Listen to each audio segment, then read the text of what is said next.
All right, let's start this by getting something out the way. Uh, I have hair, so yeah, you still with me? I know I always wear a hat, but I just don't, it's easier to do that than it is to do my hair. As you can still tell, I don't even know. I got this K-pop thing going on right now because I haven't gotten a haircut in a long time. But that's besides the point. Today, I wanted to chat about my modular setup and how it's basically stayed the same. And this setup has kept me from buying any new modules for a really long time, which is kind of why I haven't been doing that many modular chats lately, just because I feel like it's kind of boring, but I really wanted to focus in on the controlled randomness of modular synthesizers that I find so useful and so beneficial when it comes to making music. Because I kind of did this last time with scales, right? And I did the video on scales, this one here, but it kind of sucked because when I tuned it, my voice was still kind of out of tune and it didn't really track that well, but I kind of have it nailed now, and this has been working for me so well lately. And controlled randomness to me is the magic and the beauty of having a modular system. But by controlled, it allows you to kind of actually, in a way, okay, it's all subjective. To me, it allows me to make musical sounding things from my modular that go with the things that I'm making. Because I do house music, a lot of sampled house. For example, I have this little track right here, right? And I like this sample a lot. So how I get this to work with a sample like that is that I get this to live in scale with whatever that sample is. And half the time I will go and sample something. Actually, yeah. So I'll go ahead and sample something, chop it up a little bit, and then just try to find the key of that sample by running it into Serato Sample. And sometimes it will be Serato Sample LE, which is like a free version of it. I have the full version of it, and it'll tell you what the key is. So then there, I will go and just put that key here into scales. Or my actual favorite way of doing this is, if you don't have something like that, is I'll take a synthesizer like this from the Pro 3 here, and I'll play this back and figure out what notes work. And I'm kind of cheating because I've been working on the song for, since like I messed around with it a little earlier today and it kind of got to this point, and I was like, you know what? Let me show how this progresses. So these notes here, bump, bump, bump, bump, which is are notes that I know work with the sample. So watch, I want to play back. All right.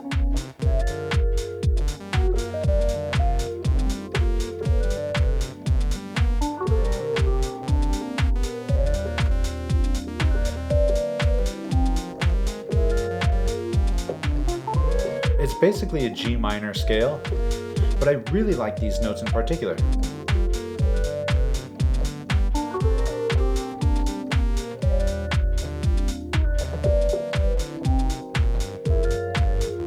Right? So what's cool is then I can just go bump, bump, bump, bump, put those notes in there, press play. I just have this little keyboard here, the Keychron K2 wireless, so I can just press play from here and not have to worry about what's behind me. So then basically, this steppy here is going to be sending trigger information.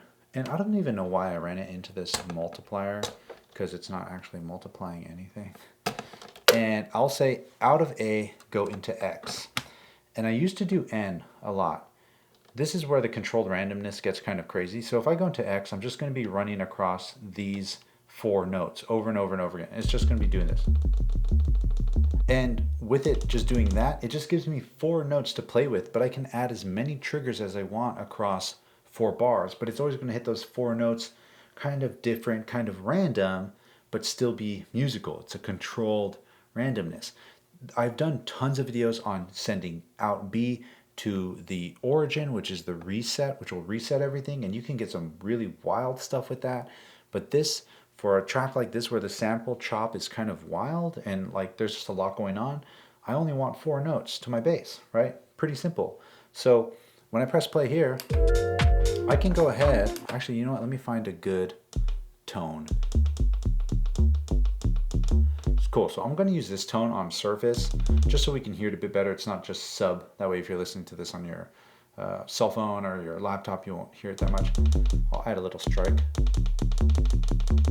I love Surface, by the way. I'm absolutely in love. In my last EP, which is also linked down below, almost all the bass lines or Surface, except for one where I just kind of went to town on the Pro 3.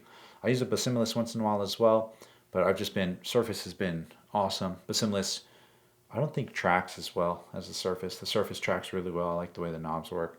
Anyways, besides the point, pressing play, I can just throw in some notes here.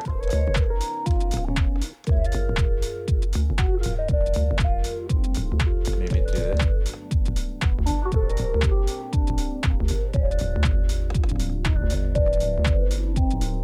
Actually, you know what? Let me do this. Come here. Where are you? This thing. Oh, this is confusing. Auto filter.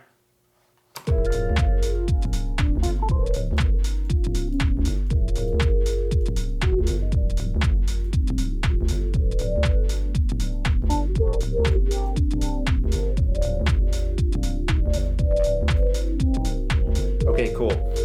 So immediately, this just kind of sounds good. It just kind of works. I can go in here and find some new patterns. A lot of times the bass lines, when I'm playing them in, I want them to kind of feel a little late and not really just be dead on the 1, 2, 3, 4, because that's what the kick is doing. So sometimes I'll put stuff a little off of the 1.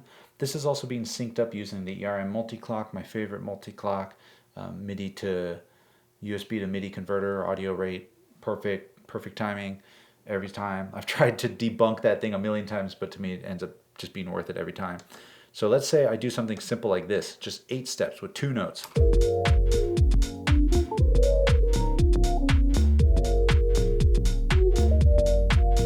Right? So then I can say, number 1, let's load and 0 shred this. And what that's going to do, if I load and 0 shred this, it's going to randomize the CV notes, which is affecting the pitch, but within 2 octaves. Again, controlled randomness. I'm controlling the randomness by throwing it through a scalar, and I'm controlling the randomness by limiting it to 2 octaves, and I'm controlling the randomness by limiting it to just half a bar of notes, but there's 4 possible notes within the half of a bar. So if there's like 5 notes, you know, you see what I'm getting at? This is how I've just been writing bass lines for days. It's so simple, so easy. And it's why I just stopped buying a lot of modules, because this works. You know, it kind of alleviated my gas, you know, like this was my Pepto-Bismol to my gas syndrome. I don't even know if is that still around?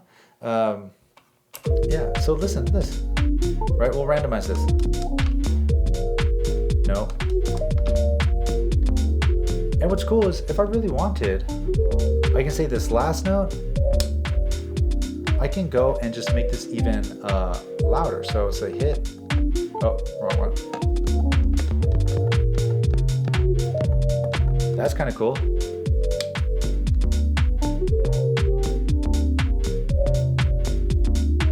Let's throw in a 3rd note in there.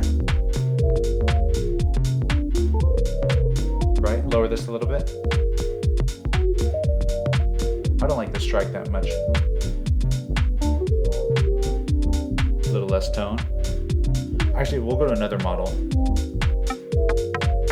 Oh yeah, and I'll use this for lead stuff as well. If I just pitch it up or throw something into the shift to push it up a little higher, you're good to go. You can do whatever you want with this thing.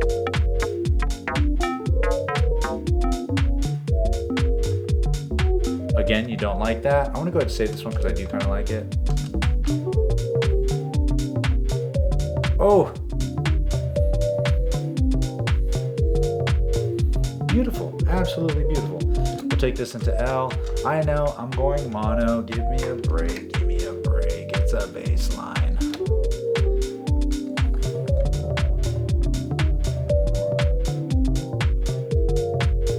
Low tone. Maybe some strike. And then we'll go out of 3 into the tone. And I'll go ahead and shred that.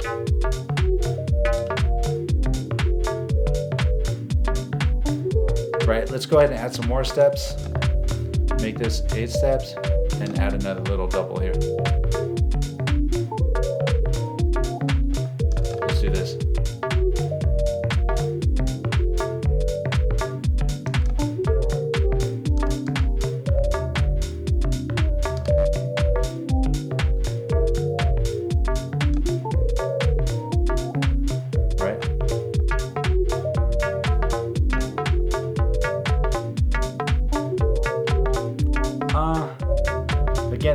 just go back to 8 steps. This is beautiful right here. I love this. And then in live, record arm, and just grab a clip. Let it run for a little bit. Maybe go and play it while it records. All right.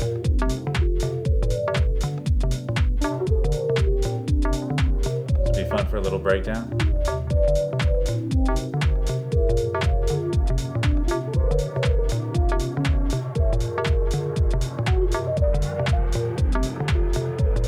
I got the ERM right here.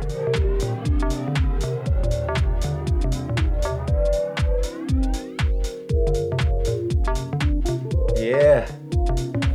Anyway, this is kind of the...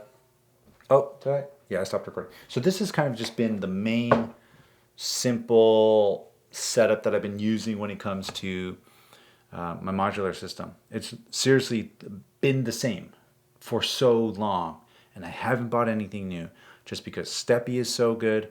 It gives me enough control and enough randomness in there. Same with the Memetic Digitalis, because I've gone through a ton of sequencers. If I had the space, I would probably replace the Steppy with the Metron, the WMD Metron, but I just don't have the space. But what's funny is I probably do have the space. If I get rid of these two and these three and just slam this here, that might be enough space. That would be really fun, but then it's like, well, then what do I put down in this random 1U spot, right? So that's kind of been holding me back, and I have that in my my big case wherever. Oh, it's right here. I have a big case, a bigger case down here that I don't use that often because this, again, just kind of completes me in terms of what I need to do. So having a very simple, straightforward workflow has been incredible for me to have, especially when it comes to creating bass lines, which are hard to do, keeping it simple, not letting it get too crazy melodic. I'm not trying to be Tiesto or some David Guetta, like with like millions of notes, or deadmau5 where he does all the crazy things. You know, it's just like, I'm just doing plain, simple, groovy house music. It feels good. It feels right. It's good for the soul. I'll just be in here jamming and just vibing out to just the same loop. But there's just enough randomness to kind of keep things interesting, right? So yeah, I'm gonna leave it here. I'm gonna try another patch where I reset the origin of the memetic, which is just reset it, and then I'm gonna run the X into N instead. But you're more than welcome to hang out if you want. But yeah, I appreciate you a lot. I hope to see you again next week. Thanks again for stopping by, and until then, you already know the drill. Share the love, share the knowledge. You're super dope. Knowledge is power. All right, that was awkward and weird, so I'm gonna go ahead and do this because I never do that, and I'm never gonna do that ever again. All right, let's see where we're at. So this, I'm gonna go into N instead,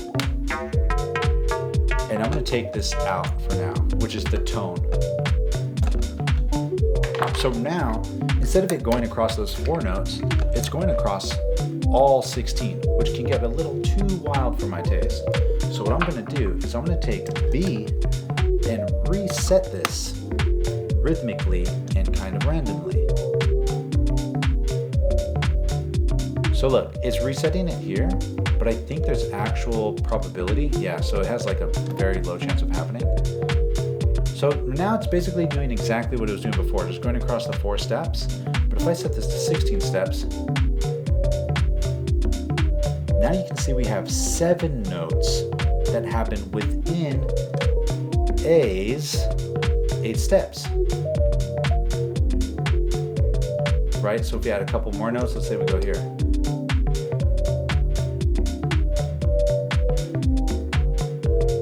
Oh, dude.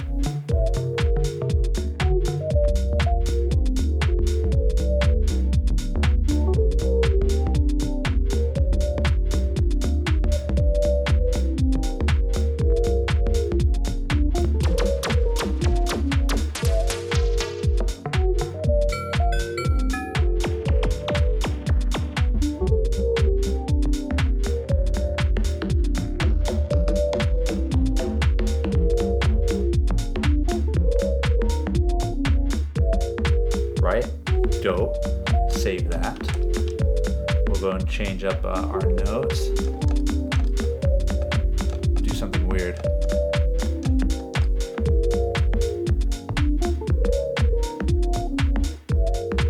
How about this?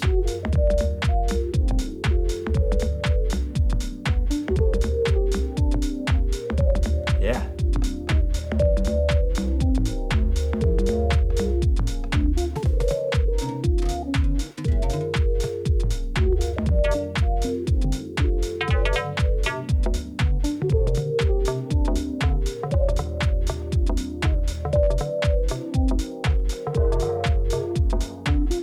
We'll change up the notes.